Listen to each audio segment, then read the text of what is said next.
The subject of my new video is very important, is how to beat the main central structures.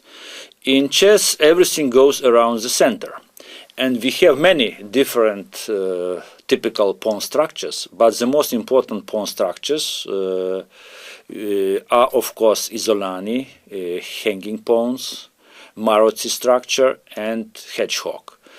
On this video I would like to help you with the methods how to fight these structures. But first of all, you have to know the dangers from which you face from the opponent's structures either. So on start of every video I will show how your opponents want to exploit their power of their own structure, and then I will explain you the plans which can you use against these kinds of structure. First structure and the most difficult structure is of course Isolani. Isolated pawn is known for ages, and still many players are afraid to play with the isolated pawn or against the isolated pawn. But as great teacher, I mean, it was maybe first teacher in the history of chess, real teacher, great Zygmunt Tarash, he used to say, who is afraid of isolated pawn, those has to stop playing chess. It's okay, it's a bit too rude expression, but it means simply that if you want to play chess, you have to know every central structure, what to do, in which position, in which structure, all the plans and all methods. So first I want to show you the power of isolated pawn and the dangers which you can face when you will play against this isolated pawn, against this structure. Classics used to exploit the power of isolated pawn very well, especially, for example, such players as Mikhail Botvinnik. He was the king of Isolani, we can say, and great players like Rubinstein in this case, and Botvinnik studied from Rubinstein games a lot. He demonstrated in this example how it's necessary to use the power of isolated pawn, how it's necessary to use the breakthrough in the center. Here he played d5. Of course, it's always very useful to get rid out of isolated pawn for the simple reason that when you exchange pawn on d5, then you will get one of your pieces very well placed on d5, and immediately, automatically, you will obtain very strong initiative in this case. So black has to take on d5, knight takes d5, knight d5, bishop takes, and castle, and queen f3. And now you can see the power of white's setup. Of course, white could try a bit different setup. White could try from the other side, queen b3.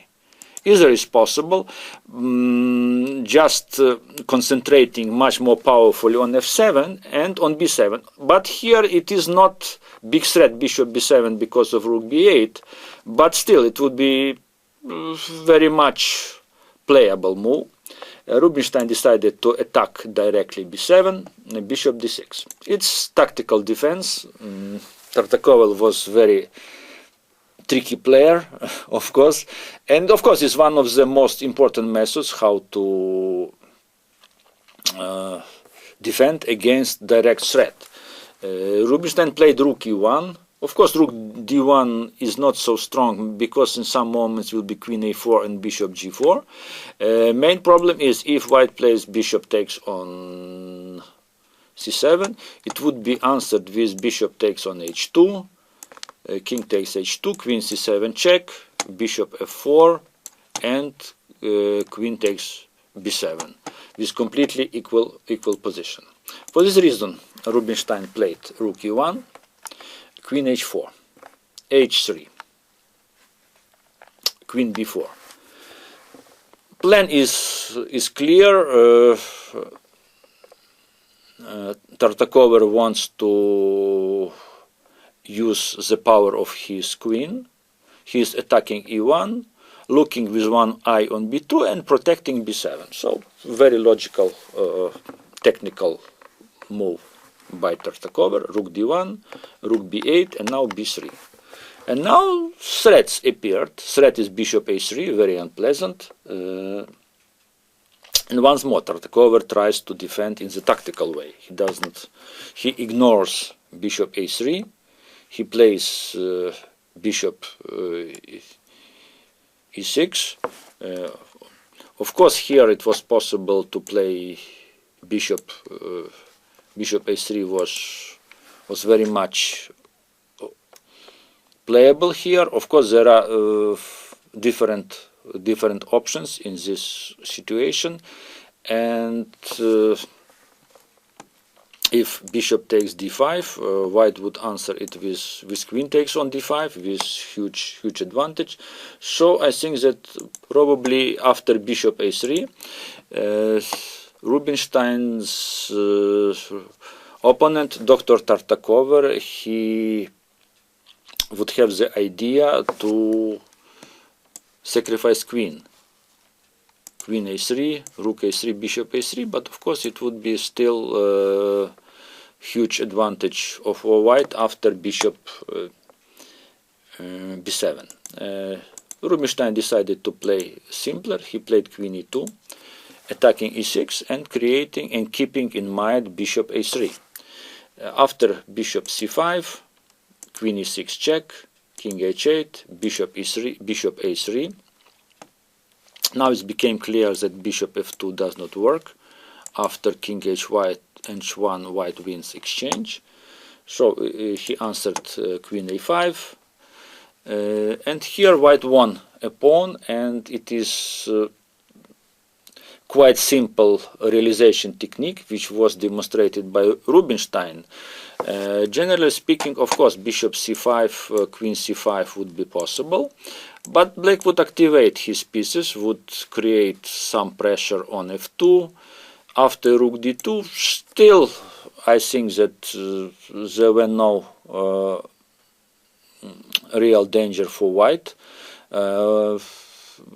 White would realize his extra pawn rather easily. But Rubinstein plays very actively. He gives pawn back.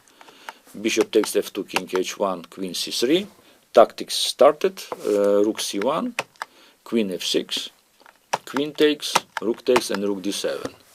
There are powerful threats at this moment, like bishop b2, rook b7 threat is very much. There are very much tactical threats as white controls c-file and is ready to exploit the weakness not just of the 7th ranks, but the weakness of the 8th rank.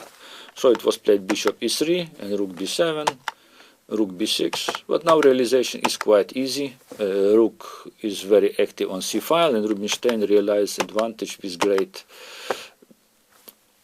technique. b4, b5, king comes here, and g4. And white task now is to bring his king to the center. King is coming very fast. Bishop d8, king e4. You see the power of white king. Black cannot exchange anything. King e6, bishop b6, rook check, bishop d8. There are many ways to win this position. Maybe rook b8 is possible, but he plays bishop c5. Of course, white is ready to play after rook c7 wins. Many moves are winning, rook c7 winning, but the simplest is of course rook d8, king d8, bishop b6. Winning pawn and game immediately. Black played rook b8 with some only hope for some tactical defense. If rook c8 is stalemate, so Rubinstein plays rook c6, and now he exploits power of his pawn, and now he uses in some tricky way he uses exchange sacrifice. Of course, there were different other methods to win this position, like bishop d4, and then, for example, king d5, c4, b5. It was possible to transfer generally king to b5, yeah? through c4, of course. This through c4 to b5. So bishop rook c7 was played, take, and now it is complete Zugzwang. Black has no moves, and very nice study-like idea. Rook c8, for example, bishop b8, king f8, and king d7. And because of Zugzwang, white position is winning. It was in classical way. We saw how this breakthrough in center is conducted. In modern chess, is conducted in much more complicated way. For example, we have game Tal-Examo. It's another classical position from isolated pawn structure. White tries to attack it with simple direct attack on the center. You see knight is attacking d5, queen is attacking with the support of the rook. So all pieces are ready to attack, but black is ready to exploit the power, the dynamics of its isolated pawn. So it is main dangers in such situations that you can face unexpected jumps of opponent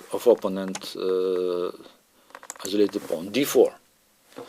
Of course, knight d4 is not possible. There are different moves like queen b1 or knight a4, which are bad, or for example knight b1, bishop g4. You see suddenly all black pieces are very active. Now sacrifice queen d6, pawn f2, and if king f2, knight e4, this check, and knight e4 check. And then bishop b6, and black has extra pawn and easily winning position. So Tal played e d4, and he got bishop g4. Now terrible threat is bishop f3, queen h2. Only defense is g3 and knight b4.